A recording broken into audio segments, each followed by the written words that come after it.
We're halfway through Season 17 and you still haven't dropped your 4K damage badge. But don't worry, I'm here to help you. I'm here to give you some tips and tricks on how you can drop an easy 4K in any game that you go into. Hopefully by watching the gameplay behind and listening to the tips and tricks I've got for you, it'll have you drop in that 4K game in no time so you can show off that badge to everybody that you play with. What's going on, guys, and welcome back to another video. As you've seen from the intro, today's video is going to be on dropping that 4K damage badge. The gameplay that you're going to see behind is me dropping a 4K damage badge with crypto, and the sole reason that I wanted to do this with crypto because it shows you if you can drop a 4K damage badge with crypto, you can drop it with pretty much anybody. Crypto is the second least picked legend, and the reason for that is because he mainly relies on his gun skill. Doesn't have any movement, he doesn't have any abilities to aid his movement, it all revolves around his drone. And while I think crypto is a really good legend, can be someone that is hard to play. So getting straight into it in helping you guys drop that 4K damage badge, the first thing that I would recommend that you're doing is loading into solo duos.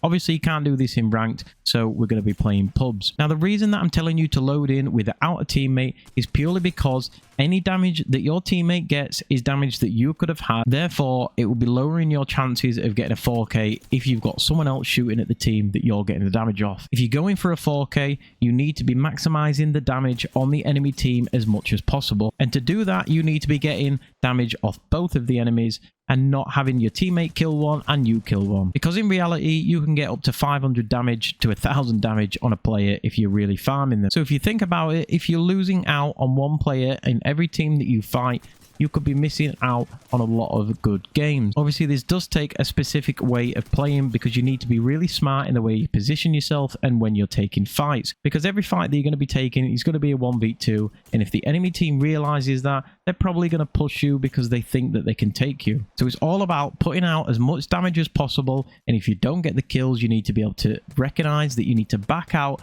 reposition yourself to try and get the damage on that enemy team again. Now, obviously, there are going to be certain legends that are really good at this and certain legends that it's going to be a lot harder with. And I get that you're probably going to want to get the damage badge on the legend that you play or that you main. However, if you're going for your very first one and you're finding it really difficult and you want to try and get that first one out of the way, or it might just be that you're trying to get used to playing solo, a legend that I would highly recommend would be Loba. And the reason for this is because her abilities will make this an easier time for you. The bracelet is basically a get out of jail free card. If you're stuck in a bit of a sticky position, it enables you to get out quick and reposition yourself. And then obviously a black market, you can pick up heals, you can pick up ammo, and you can pretty much pick up whichever weapon you want. And that swiftly moves us on to what weapons you should be picking. Now, when playing this way, I always try and pick two of these weapons up. The first one is going to be a marksman rifle. So that would be your G7 Scout, your 30-30 repeater, or your triple take. The reason for this is because they're really good at poking long range and getting damage up because they do hit quite hard still at those longer ranges,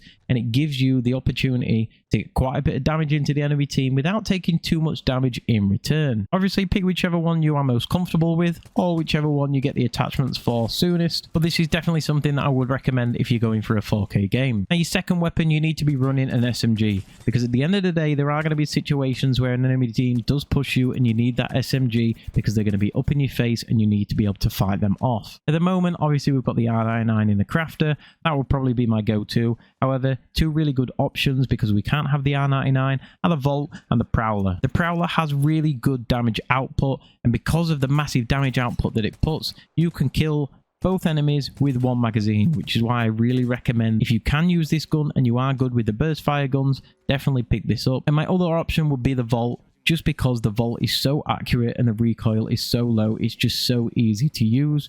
Even with no attachments on, it is still a really great option. And energy ammo is really easy to come by because most people are running a Vault and a Nemesis now anyway because the R99 is in the crafter. Just while I've got you, if this video is helping you, make sure to hit that like button and make sure to subscribe to this channel if you do enjoy Apex Legends content. If you do subscribe, you will be notified every time I upload a video, and we try and get those videos out at least once a week. So now you know what game mode to play, you picked your legend, and you know what weapons to pick up. So how should you be playing this game to try and drop your 4K? There are two ways that you can play the game. You can either just run and gun and try and kill as many people as possible, because eventually, if you rack up as many kills as you can, you will eventually get a 4K.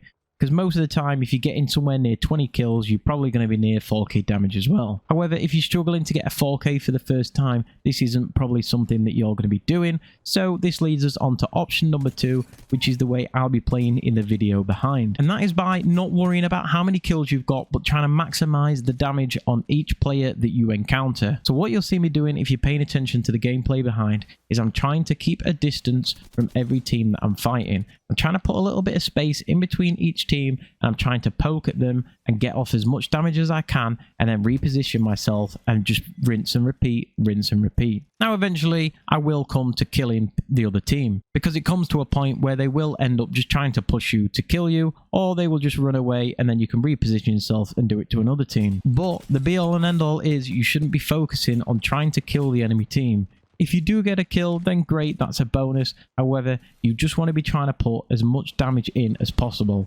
If you get somebody one shot or you knock their shields, don't rush in and try and push them and think you need to get that kill, because it doesn't really matter if you don't get the kill. Just get that damage on the enemy team, reposition yourself to try and get some more damage. If they heal up and you can break their shields over and over again, this is absolutely great, because all you're doing is getting more damage and racking up that damage counter. And a little side tip, if you do end up getting some downs and it is possible to get the thirst, you want to be getting as many thirsts as possible. Now make sure that you're not putting yourself in a pad position to get the thirsts. Only do it if they're right in front of you and you can. And like I say, you're going to be playing to get damage and not kills. So you want to be making sure that you're smart with your positioning.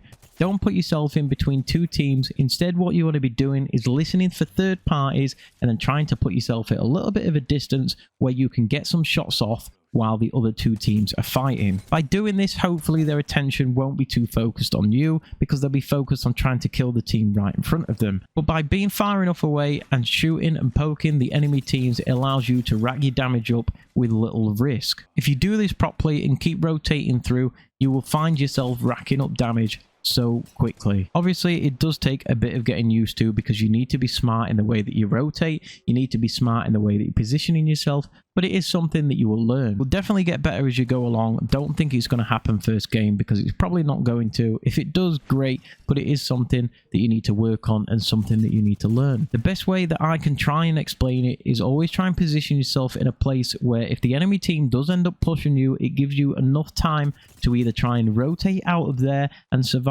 or give you enough time to put yourself in a position where you can fully heal up and then take the fight in front of you. Ideally, you don't want to be fighting 1v2 at close range, because unless your shots are really good, most of the time they are going to outgun you. And especially if you're playing a legend without any movement like Crypto, it can be really hard to kill both enemies if they're both on top of you. But the be all and end all of it is just play your life. Play to stay alive and just shoot everything that moves. Constantly reposition so you're not letting enemies know where you are, and just trying to get that damage in as much as possible. Hopefully with these tips and the gameplay in the background, you'll see the way that I've played to get this 4k. I've only racked up 11 kills. I've got over 4,000 damage at the end of the game. I don't end up winning, but we've got the 4k anyway. I appreciate everybody watching. I really hope it helped you. If it did, let me know down in the comments below. Let me know if there's anything that I missed, and hopefully I'll see you guys in the next video.